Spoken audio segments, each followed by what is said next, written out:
بلاول بھٹو کیا پھر آ کے فورن منسٹر بنیں گے؟ تو اگر وہ فورن منسٹر بنیں گے تو اسحاق ڈار صاحب ڈپٹی پرائم منسٹر رہیں گے، کیونکہ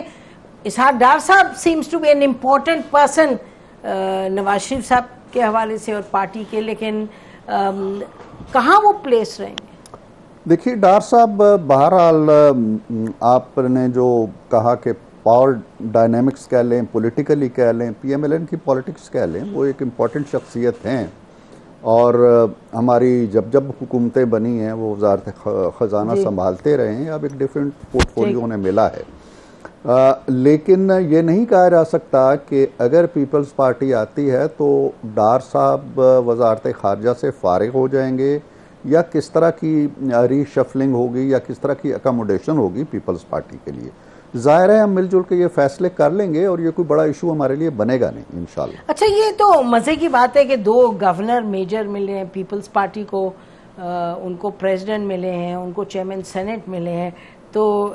ان کی تو جیت ہی جیت ہے، ان کی تو موجیں ہی موجیں۔ تو اب وہ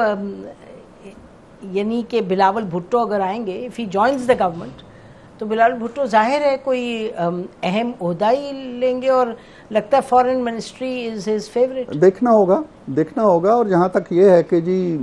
پیپلز پارٹی کو یہ عہدے ملے ہیں، ظاہر ہے کہ ہمارے درمیان اور پیپلز پارٹی کے درمیان ایک افہام و تفہیم ہوئی ہے، ہم نے مل بیٹھ کے یہ سارے فیصلے کیے ہیں، کوئی جبر کا فیصلہ تو تھا نہیں، تو اب بھی بلاول آتے ہیں، بلاول اکیلے نہیں ہوں گے، اور بھی لوگ ہوں گے پیپلز پارٹی کے جو صف اول کے لوگ ہیں، ان سب کو بہت سی وزارتیں نسیم آپ دیکھتی ہیں کہ ابھی بھی خالی ہیں۔ کلائمیٹ کی تو آئیں گی شہری رحمان صاحب، تو ہم نے ایک وزیر کو دو تین چارجز دیے ہوئے ہیں، تو وہ ساری ری شفلنگ ہوگی، اور ظاہر ہے کہ دونوں جماعتوں کے اطمینان کے مطابق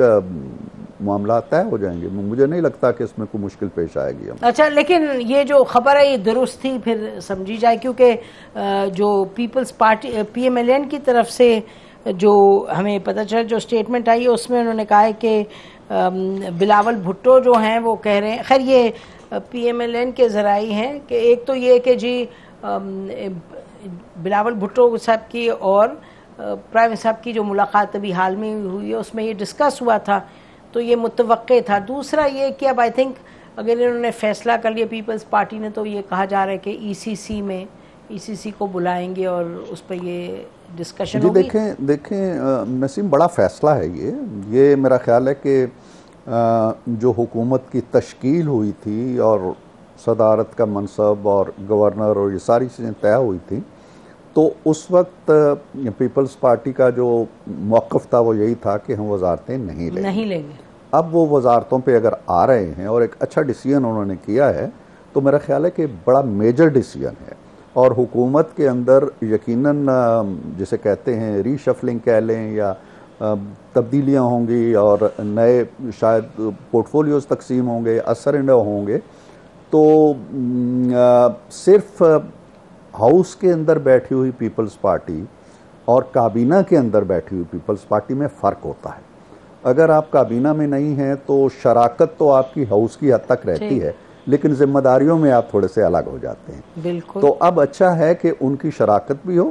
اور وہ ذمہ داریوں کے اندر بھی۔ جب پچھلی حکومت میں تھے ذمہ داریاں بھی تھیں، کابینہ میں بھی تھے، اور جب کابینہ سے نکلے تھے تو انہوں نے کلاس تو آپ کی ہر چیز پہ انہوں نے آپ کی لی تھی، انہوں نے کہا تھا اکانومی میں یہ کیا، اس میں یہ کیا۔ چلیں وہ جو الیکشن کی سیاست ہوتی ہے ان میں ان چیزوں کو جائز سمجھ لینا چاہیے، ہم نے بھی گرفت نہیں کی اور انہوں نے بھی اس سے جو فائدہ اٹھانا تھا اس چیز سے اٹھا لیا۔ تو ہم سمجھتے ہیں کہ جب وہ وزارتوں میں آئیں گے تو